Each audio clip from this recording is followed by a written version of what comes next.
नमस्कार। हाँ। आज हम कुछ ऐसे सूत्रों पर गहराई से बात कर रहे हैं जो पिछले कुछ महीनों में अमेरिका और भारत के बीच बदलते रिश्तों की एक तस्वीर दिखा रहे हैं। जी।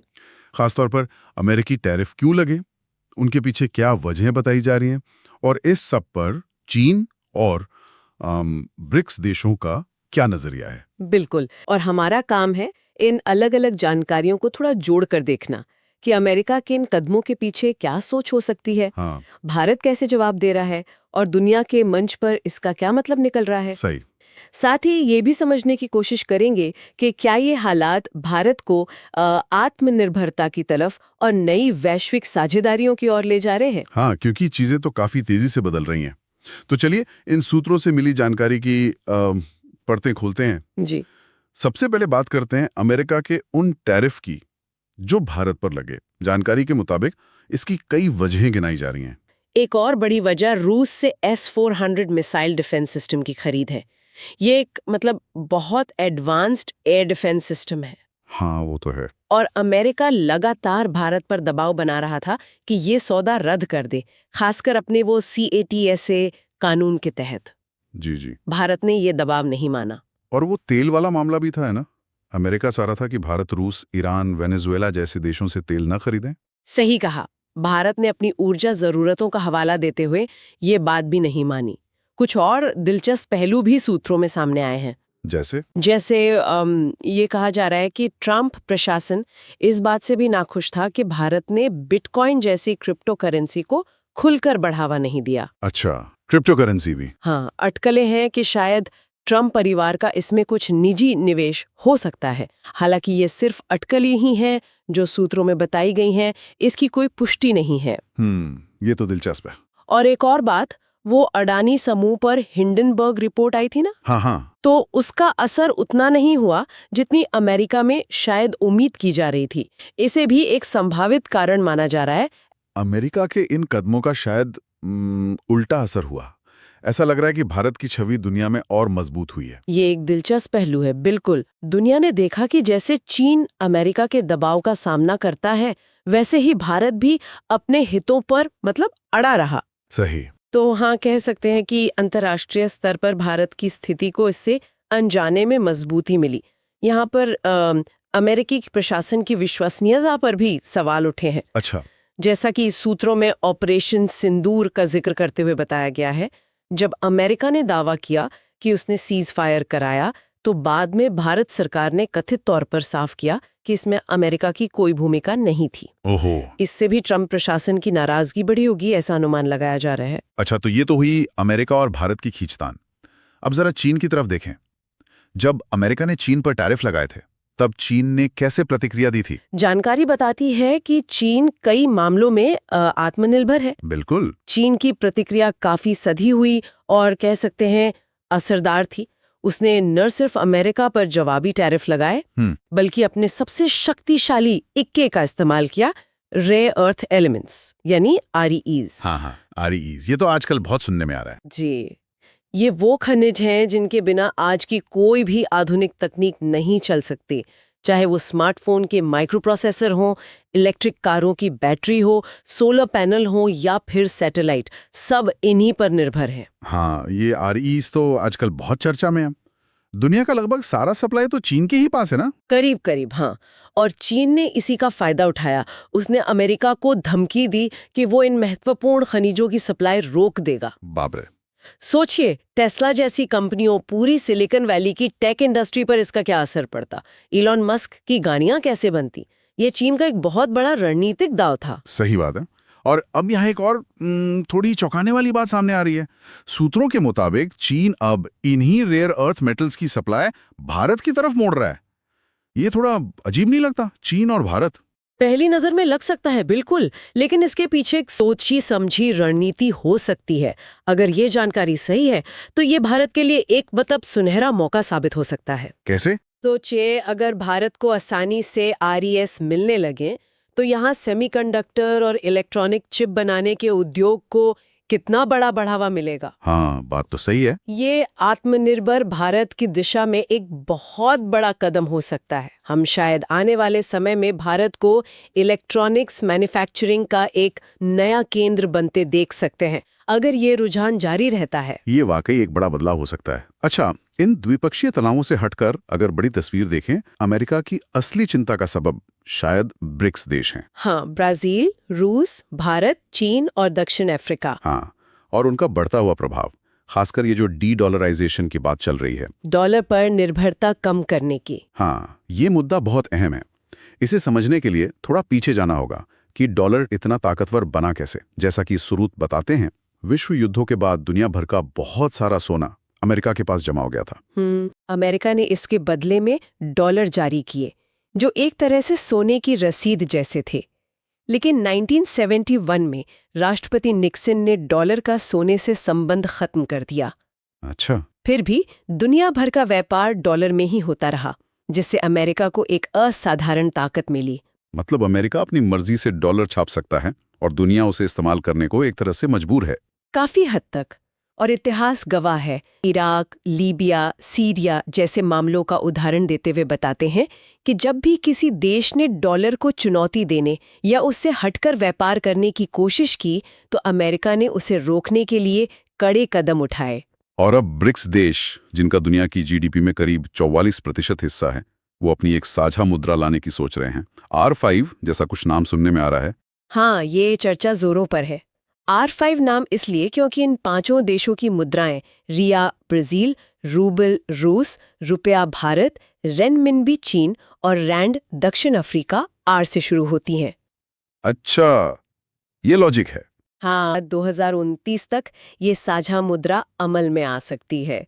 अगर ऐसा होता है और दुनिया के देश व्यापार के लिए डॉलर का इस्तेमाल कम करके R5 या दूसरी मुद्राओं का इस्तेमाल करने लगते हैं, तो अमेरिका के पास जो खरबों अतिरिक्त डॉलर पड़े हैं, वो वापस अमेरिकी अर्थव्यवस्था में आ सकते हैं। और उसके बदले में देने के लिए अमेरिका के पास उतना सोना तो है नहीं, जैसा आपने बताया। बिल्कुल, यही अमेरिका का सबसे बड़ा डर बताया जा रहा है, डॉलर का प्रभुत्व खत्म होना और अपनी अर्थव्यवस्था का ध्वस्त हो जाना।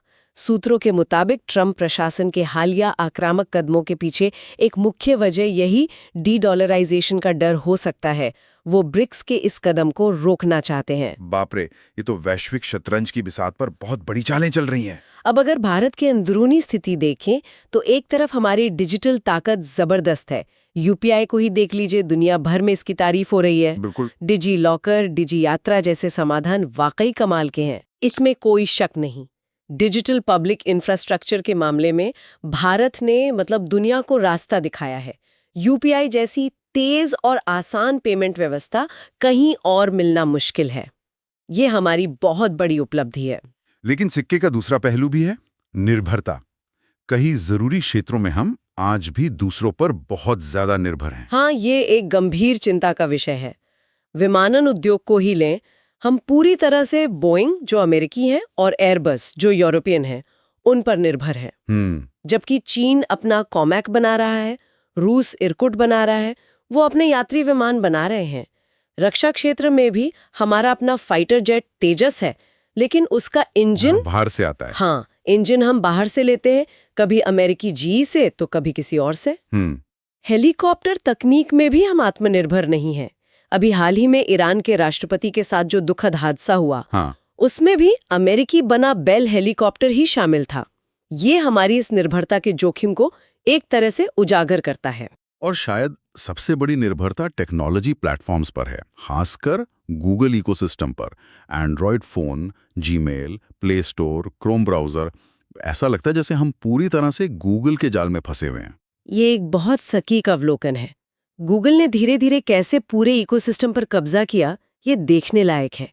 पहले नोकिया का सिम्बियन था, उसे खत्म करके एंड्रॉयड को आगे बढ़ाया। हाँ, याद है। फिर एंड्रॉयड चलाने के लिए जीमेल अकाउंट अनिवार्य कर दिया, एप्स डाउनलोड करने के लिए प्ले स्टोर पर निर्भरता बना दी और इंटरनेट इस्तेमाल करने के लिए क्रोम ब्राउजर। सब कुछ एक दूसरे से जुड़ा हुआ है। और गूगल मैप्स तो हमारी गलियों और नुक्कड़ों तक को जानता है। बिल्कुल। व्हाट्सएप जैसे ऐप जब चाहते हैं एक अपडेट भेजकर अपनी नई शर्तें मनवा लेते हैं ना। बिल्कुल।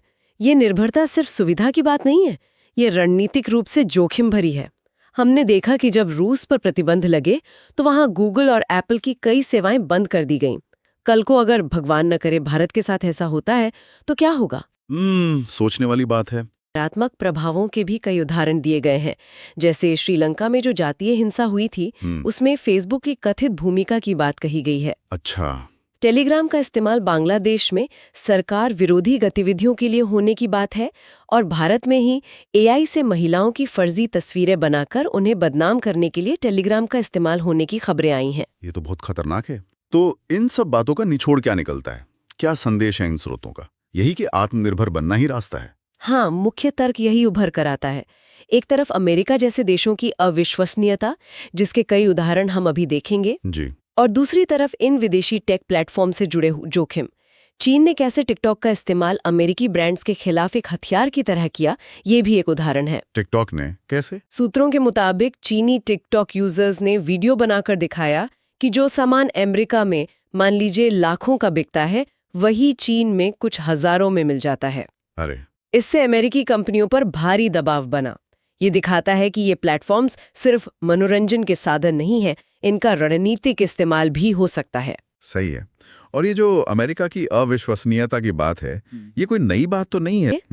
जब नरेंद्र मोदी गुजरात के मुख्यमंत्री थे तो अमेरिका ने उन्हें वीजा देने से मना कर दिया था। हाँ, ये तो याद है। भारत के अंतरिक्ष कार्यक्रम को धीमा करने के लिए क्रायोजेनिक इंजन तकनीक देने से इनकार किया गया। जी। सालों तक जी। पाकिस्तान को लगातार पैटर्न टैंक और सिबर जेट जैसे घातक हथियार दिए गए, जिनका इस्तेमाल भारत के खिलाफ हुआ। बिल्कुल। 1971 के युद्ध में भारत को डराने के लिए अमेरिका ने अपना 7वां बेड़ा बंगाल की खाड़ी में भेज दिया था। हाँ, वो कुख्यात 7वां बेड़ा। भारत के परमाणु परीक्षणों के बाद कड़े आर्थिक प्रतिबंध लगाए गए। कारगिल युद्ध के महत्वपूर्ण मौके पर जब भारतीय सेना को ऊंचाई पर बैठे दुश्मनों की लोकेशन चाहिए थी, अमेरिका ने जीपीएस डेटा देने से साफ इनकार कर दिया। ये तो बहुत बुरा था। 70 के दशक में भारत में अनाज की कमी के समय वो PL 480 स्कीम के तहत ऐसा गेहूं भेजा गया जो कहा जाता है कि जानवरों को खिलाने लायक था। ओहो।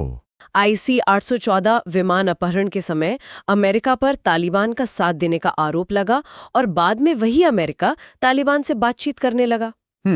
और हाल ही में कोविड महामारी के दौरान जब भारत दुनिया भर को वैक्सीन दे रहा था, अमेरिका ने वैक्सीन बनाने के लिए जरूरी कच्चे माल और यहां तक कि सिरिंज जैसी मामूली चीजों के निर्यात पर भी रोक लगा दी थी। ये सब सुनने के बाद तो वाकई लगता है कि सिर्फ भरोसे पर नहीं रहा जा सकता। तो फिर समाधान क्या है? क्या हमें अपने खुद के प्लेटफॉर्म बनाने होंगे? भारत मेल जैसा कोई आइडिया? जैसे भारत मेल का सुझाव दिया गया है। अब इसे सफल बनाने के लिए शायद कुछ सरकारी प्रोत्साहन देने पड़े। जैसे ये कहा जा सकता है कि भारत मेल इस्तेमाल करने वालों की डेटा ट्रैकिंग नहीं होगी, या सरकारी कामों में इसे प्राथमिकता दी जाएगी, या इसे कानूनी दस्तावेज की तरह मान्यता मिलेगी, कुछ इस तरह का। शुरुआत में शायद ये गूगल जितनी सुविधाएं ना दे पाए, लेकिन धीरे धीरे विकसित हो सकता है। हाँ, बदलाव रातों रात तो नहीं आएगा, लेकिन शुरुआत करना जरूरी लगता है। बिल्कुल। और ये सिर्फ तकनीक की बात नहीं है, ये एक मानसिकता बदलने की बात है, अपनी क्षमताओं पर भरोसा करने की। हमें अपनी अंदरूनी समस्याओं पर भी ध्यान देना होगा। सही कहा। जैसे भारत में ही शिक्षा पर GST का मुद्दा है। हाँ, ये बात भी उठी है। शिक्षा पर 18% GST लगने से ये महंगी हो जाती है, जिसका बोझ सीधे छात्रों और उनके परिवारों पर पड़ता है। मांग की जा रही है कि इसे कम किया जाए। सही। ये मुद्दा सीधे तौर पर देश के भविष्य यानी छात्रों से जुड़ा है। इसे शिक्षकों पर लगने वाले इनकम टैक्स से नहीं जोड़ना चाहिए। अगर शिक्षा सस्ती होगी तो गरीब और मध्यम वर्ग के छात्रों के लिए अवसर बढ़ेंगे, जो आत्मनिर्भर भारत के लक्ष्य के लिए भी जरूरी है। तो आज की इस पूरी चर्चा से ये साफ है कि भारत एक बहुत ही पेचीदा वैश्विक दौर से गुजर रहा है। एक तरफ अमेरिका जैसे पुराने साथियों के साथ रिश्तों में तनाव और अविश्वास दिख रहा है, तो दूसरी तरफ चीन और ब्रिक्स जैसे नए समीकरण बन रहे हैं। जी। और इन सब के बीच सबसे अहम सवाल शायद यही है कि भारत अपनी आत्मनिर्भरता, खासकर तकनीक, रक्षा और वित्त के क्षेत्र में कैसे और कितनी तेजी से हासिल कर सकता है। बिल्कुल। और ये हमें एक जरूरी सवाल पे लाकर छोड़ता है, जिस पर शायद आगे सोचना होगा। हम विदेशी तकनीक और वैश्विक वित्तीय व्यवस्था में इतने गहरे तक जुड़ चुके हैं, गूगल से लेकर डॉलर तक। ऐसे में वास्तविक आत्मनिर्भरता हासिल करने की असली कीमत क्या होगी? इसमें कितना समय लगेगा? क्या धीरे धीरे कदम दर कदम आगे बढ़ना काफी है, या फिर किसी मोड़ पर हमें एक झटके में बड़े और कड़े फैसले लेने होंगे? ये एक ऐसा प्रश्न है जिसका जवाब शायद भविष्य की रणनीति तय करेगा।